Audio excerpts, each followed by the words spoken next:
Turagusuhuje wowe udukurikira muri studio za Mani TV aho uherereye ku migabane itandukanye y'isi, kandi tuguhaye ikaze kugira ngo dusangire ibiganiro, dusangire amagambo meza y'ubugingo ashobora gufasha imitima no kubaka ubugingo bwacu. Uyu munsi rero twifuje kubagezaho insanganyamatsiko yacu y'uyu munsi iribanda ku gakiza. Hariho abagiye babitubaza, se agakiza niki, agakiza gateye gute, agakiza kubase kuki. Uyu munsi rero turagira ngo tubamare amatsiko ku bijyanye n'agakiza. Ubundi agakiza ko tubisoma mu butumwa mu gitabo cyangwa se mu rwandiko rwa Tito, isura ya mbere ariyo imwe agira, umurongo wa 3, aza kunda gukoresha ijambo rivuga ngo bakundwa. Ubwo nagiraga umwete wo kubandikira iby'agakiza dusangiye, aza guhindura sije, aravuga ngo numvise mpaswe no kubandikira ibyo kwizera bera bahawe rimwe. Tito 2:11 wakavuga ngo bahora amwandikira aramubwira ngo kuko ubuntu bw'Imana buzanira abantu bose agakiza bwabonetse. Ubuntu bw'Imana buzanira abantu bose agakiza, ni ukuvuga ngo isi yazaniwe agakiza. Agakiza rero, gukizwa ni ukuba sauve mu gifaransa, sauve d'un danger, gukurwa mu kaga runaka, cyangwa gukurwa mu banzi wari wafashwe, cyangwa kuba delivré mu zaha, kubohorwa mu byaha. Izo nizo definisiyo z'agakiza. Ni ukuvuga ko gukizwa ni ukuba sauve, ni ukurokorwa. Niyo mpamvu abanyarwanda ndetse n'abanyankore mu Bugande bakunda kwita abakijijwe ngo ni abarokore, ni abarokotse.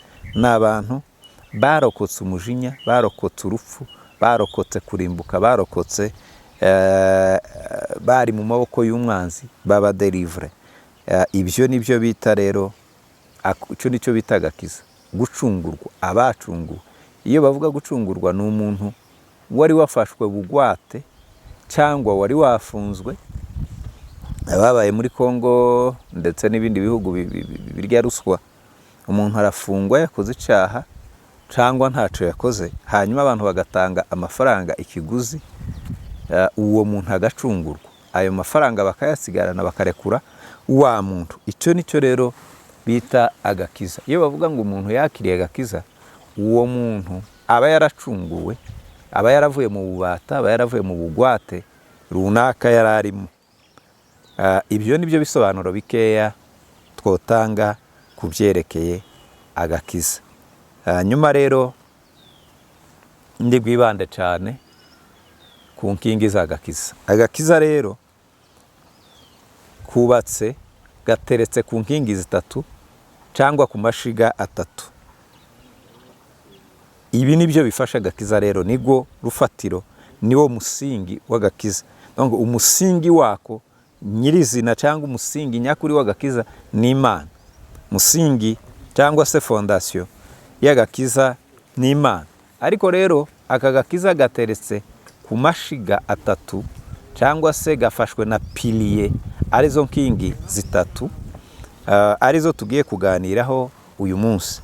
Nkingi ya mbere ifasha agakiza cyangwa igiza agakiza ni urukundo rw'Imana.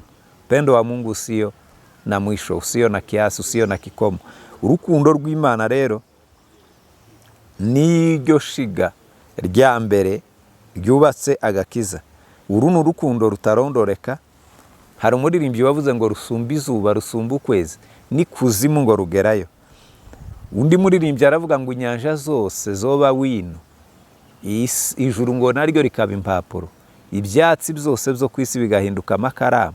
Yakoresheje ijambo ngo uducumu tw'abanditsi, kuko ijambo mu Kinyarwanda cya kera no mu Kinyankore ikaramu bayita gacumu. Uducumu tw'abanditsi, abantu ngo bo ku isi bose bakaba abasekretere, bakandika iby'urukundo rw'Imana.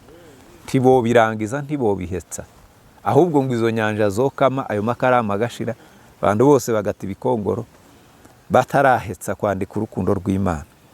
Yohana 3:16 aravuga ngo nk'uko Imana yakunze abari mu isi cyane byatumye itanga umwana wayo w'ikinege kugira ngo abizere uwo mwana bose ntibarimbuke ahubwo bahabwe ubugingo buhoraho.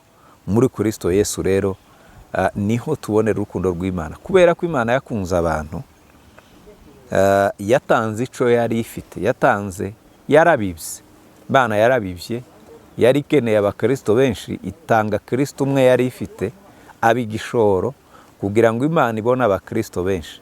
Ariko ibyo ngibyo bitewe n'urukundo rwayo, byo Pawulo avuga mu Efeso mu gice cya mbere ndetse n'igice cya kabiri. Azavuga ngo ibyo Imana ntiyabikoreye ikindi, ni urukundo rwayo. Mu gice cya kabiri umurongo wa 4 akavuga ngo kuko Imana ari umutunzi w'imbabazi, yaduhinduranye bazima na Kristo. Rero inkingi ya mbere y'agakiza ni urukundo rw'Imana yadukunze, nirwo rugize agakiza. Inkingi ya kabiri ni imbabazi z'Imana. Imbabazi z'Imana rero arizo bita rehema mu Giswahili, rehema ya Mungu, ntizigira uko twazigera. Ukuntu tuza tuzitekereza iyo turi iwacu mu mubiri bitandukanye cyane n'ukuntu imbabazi z'Imana zingana. Nusoma mu Baroma igice cya 9 umurongo wa 10, ugasoma Zaburi 103, uhereye ku murongo wa mbere, Bibiliya ivuga ngo mutima wanje himbaza Uwiteka, mwabindi mwo byose mushima izina rye ryera. Mutima wanje himbaza Uwiteka, ntiwibagwe ibyo yagukoreye byose. Ku murongo wa 3 akavuga ngo niwubabarira ibyo wakiraniwe byose, niwubabarira. Hanyuma akavuga ikintu gikomeye, akavuga ngo kuko iburasirazuba hitaruye iburengerazuba, niko yataye kuri byaha byacu, kuko ijuru gitaruye isi, uko niko ikushe n'ibirundo by'Imana by'imbabazi bingana. Imbabazi z'Imana ni ibirundo n'amakushe n'amakushe, kuko ijuru gitaruye isi, niko imbabazi z'Imana zingana Imana igirira abantu. Agakiza rero kagizwe n'imbabazi z'Imana. Imbabazi z'Imana zirenze uko twebwe abantu tuza tuzitekereza. Imana ifite imbabazi nyinshi zisagutse, zirenze izo tuzi, zirenze n'izo dutekereza.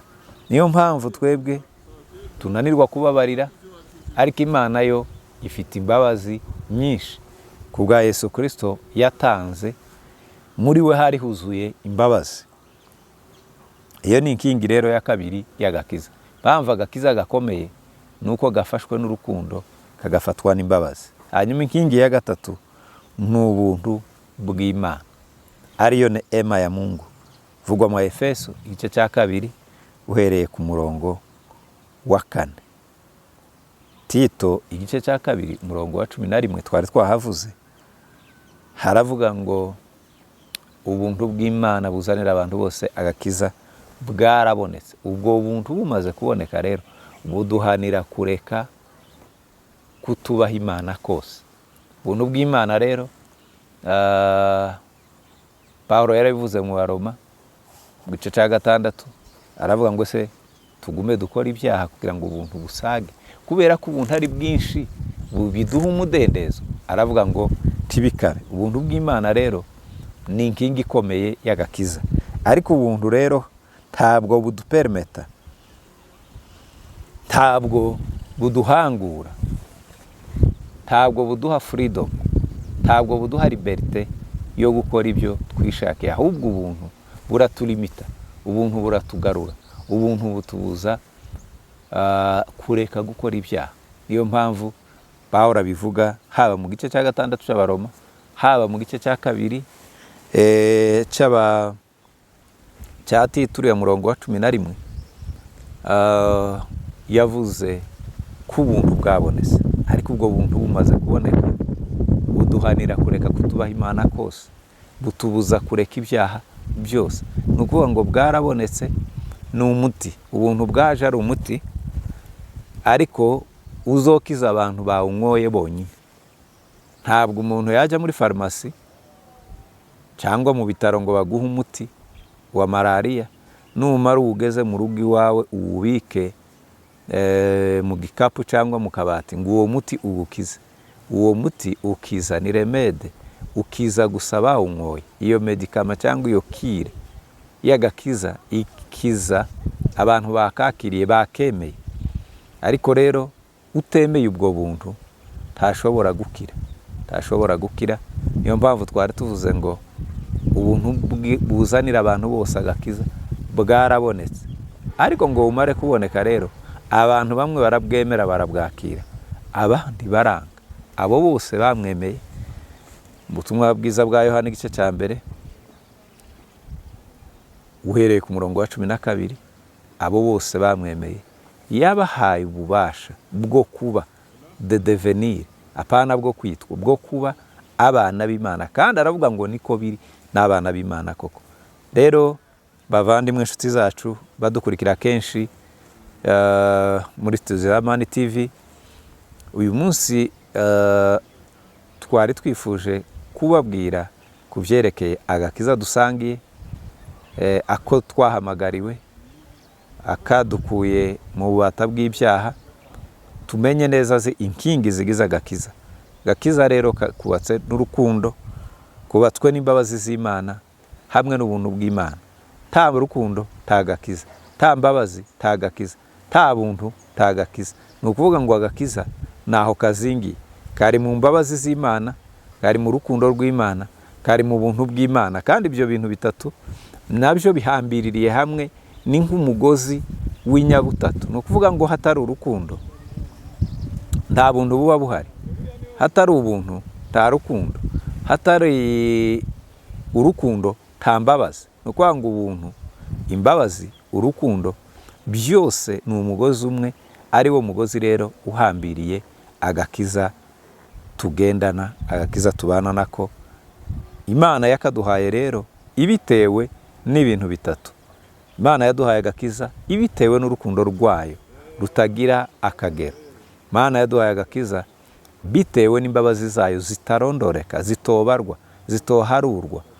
Imana yaduhaye agakiza rero ibitewe n'ubuntu bwayo nabwo butagira umwisho, butagira aho bugarukira. Nguko rero ngayo uko twabonye agakiza, twagakomoye ku rukundo rw'Imana, tugakomora ku mbabazi z'Imana, tugakomora ku buntu bw'Imana. Tugomba rero kugira umunezero w'agakiza, kwishimira agakiza twahawe kabonerwa muri Yesu Kristo. Hirya ya Yesu rero nta mbabazi, hirya ya Yesu nta rukundo, hirya ya Yesu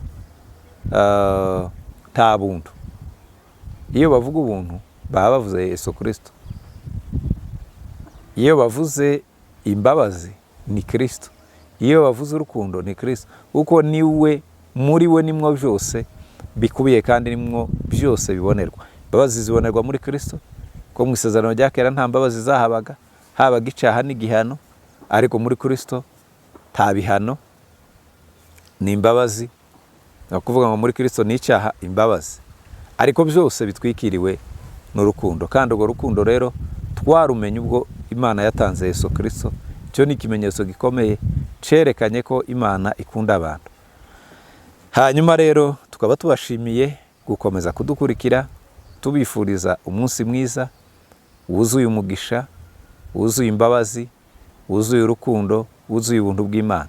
Mugendane urukundo rw'Imana, mugendane imbabazi z'Imana, mugendane ubuntu bw'Imana. Kandi uko Imana yabitugiriye aba ariko natwe tubigirira abandi. Dukunda abantu, tubabarire kandi tugire ubuntu. Hasigaye Imana ya Isiraheli ikomeze baha umugisha, mukomeze kudukurikira muri benshi, mukora comment, mukora subscribe ndetse mukora na share. Amahoro ya Kristo aganze imitima yanyu.